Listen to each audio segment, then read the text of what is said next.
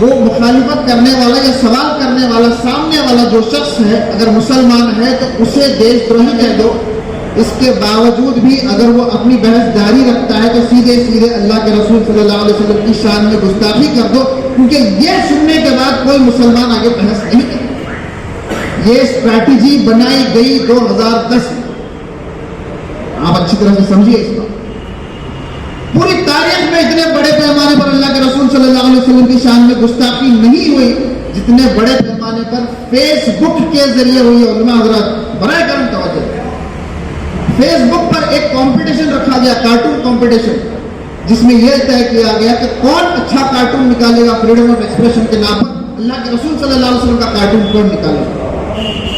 جب پڑوسی ملک میں بڑے پیمانے پر احتجاج ہوا تو پتا ہے فیس بک نے کیا کہا؟ اس نے کہا کہ یہ ہمارے کمیونٹی سٹینڈرڈز کے خلاف نہیں جاتا ہے, لہذا ہم ایسا کر دیتے ہیں کہ آپ کے ملک میں یہ چیزیں نظر نہیں آئیں, اس کو ہم پردہ لگا دیں.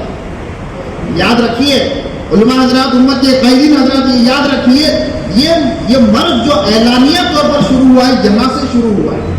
یہ اتنی بے خوفی کیوں ہے ان لوگوں کے اندر؟ کوئی کسی کو لنچنگ کر کے نکل جاتا ہے, کوئی دلی کے پریس کلب میں اللہ کے رسول صلی اللہ علیہ وسلم کی شان میں گستاخی کر دیتا ہے. کیوں؟ کیونکہ انہیں کوئی ڈر نہیں ہے. اور یہ ڈر کہاں سے ختم ہوا؟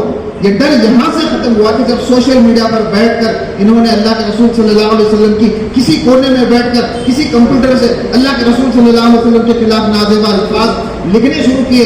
تب مجھے یاد ہے میں 2010 سے سوشل میڈیا پر کام کر رہا ہوں. میں جا کر لوگوں کے سامنے کہتا تھا, اپنا دکھڑا سناتا تھا کہ اللہ کے رسول صلی اللہ علیہ وسلم. لوگ کہتے تھے ارے جھوڑو یارو, وہ تو ایسا ہوتا ہے جہاں. اس کو نظر انداز کیا گیا, اس کو نظر انداز کیا گیا. ہم پتہ نہیں کس دنیا میں رہتے ہیں, ہمارے آس پاس کیا چل رہا ہے ہمیں خبر ہی نہیں رہتی.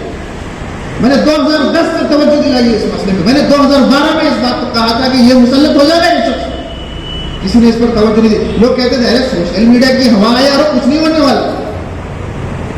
اس کے بعد 2014 میں جب یہ لوگ آئے ہیں اتنے بے خوف ہو گئے, انہوں نے دیکھا کہ ہم تو اعلانیہ اللہ کے رسول صلی اللہ علیہ وسلم کی شان میں گستاخی کرتے ہیں, کچھ نہیں ہوتا ہے, سوشل میڈیا پر کرتے ہیں. اب چلو دیکھتے ہیں ان کو مار دینے سے کیا ہوگا. پھر لنچنگ کا سلسلہ شروع ہوا. پھر اس کے بعد ٹرپل طلاق وغیرہ جیسے معاملے آئے. ان لوگوں کا پورا خوف ختم ہو گیا, ان کو ریاکشن نہیں ہوگی, یہ اطمینان ہو گیا. ہم اپنے ملک ہندوستان کو چھوڑ کر کبھی نہیں جائیں گے. ہماری یہاں مساجد ہے, ہمارے قبرستان ہے, ہماری درگاہ ہے, ہم ہجرت نہیں کریں گے. یہی ملک میں جیں گے, یہی ملک میں مریں گے. اس کا فیصلہ کیا قانون. تو اس کے بعد قانون بنا, بابری مسجد کو مستثنا کر کے تمام مساجد کے لیے, عبادت گاہوں کے لیے تحفظ فراہم کیا گیا. یہ حقیقت ہے. اور اس پر کورٹ نے ایک جگہ فیصلہ بھی دیا. میں قانون ایڈوکیٹ نہیں ہوں, لیکن پڑھتا ہوں, وکیلوں کے ساتھ رہتا ہوں. لیکن کچھ ماحول ایسا بنا ہے, ایک طرف ریجیکٹ بھی ہو رہا ہے, ایک طرف قبول بھی کیا جا رہا ہے. یہ سمجھ میں آنے والی بات ہے. اور اس کی وجہ سے یہ ہو رہا, میرے ملک کی, ہم سب کو فکر ہے ہمارے ملک کی. ایسا ہونے سے پوری دنیا میں ہمارا ملک ذلیل بھی ہو رہا ہے. اس کو نوٹ کیجیے آپ. بین الاقوامی جو میڈیا کے اور پوری دنیا کے اندر ہمارے ملک میں عدلیہ کا مقام بھی مجروح ہو رہا ہے. اس کی وجہ سے حکومت بھی مجروح ہو رہی, ہمارا ملک بدنام ہو رہا ہے.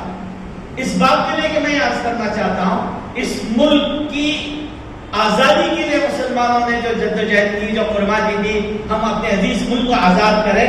جیسا اس وقت قربانی دے کر آزاد کریں, آج بھی اس وقت ضرور ہمارے لیے ضروری ہے. اس ملک کے لیے, اس ملک کی سالمیت کے لیے, ملک میں امن و امان کے لیے, ملک کی ترقی کے لیے سب سے پہلے مسلمان کو ہی بڑھنا پڑے گا. اس کے اندر اللہ نے اس کی صلاحیت رکھی ہے. اس کو صبر سے چلنا پڑے گا, تحمل سے چلنا پڑے گا. اس کے اندر دور اندیشی چاہیے, کیونکہ یہ ملک ہمارا ہے, بھارت ہمارا ہے. بھارت کا ذرا بھی نقصان ہمارا نقصان ہے. کہ کانگریس پارٹی اتنا تو کام کری کہ 1991 میں جو قانون پاس کری, protection of place of worship special provision 1991, اس میں کیا تھا کہ 3000 مسجدوں کا ڈسپیوٹ چالو ہو رہا تھا. وہ کانگریس گورنمنٹ کو معلوم ہوتا, اور بابری مسجد کا تو مسئلہ چل رہا تھا, تو وہ ذہن میں تھی باتیں. تو انہوں جو ایکٹ نکالے, وہ جو ایکٹ ترمیم میں لائے,